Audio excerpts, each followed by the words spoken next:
जितना प्यार किया तुझको नफरत भी उतनी कर लूंगी। शौक से हो जा किसी और का मैं बेशौक से जी लूंगी। अब तो मोहब्बत का यही है ट्रेंड, अब तो मोहब्बत का यही है ट्रेंड। ए बाबू सुन, ए बाबू सुन, डोंट टच माय हैंड। ए बाबू सुन, डोंट टच माय हैंड। ए बाबू सुन, डोंट टच माय हैंड। ए बाबू सुन, डोंट टच माय हैंड।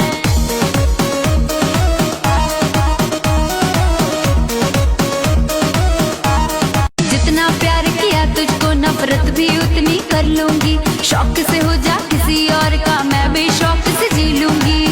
अब तो मोहब्बत का यही है ट्रेंड, अब तो मोहब्बत का यही है ट्रेंड।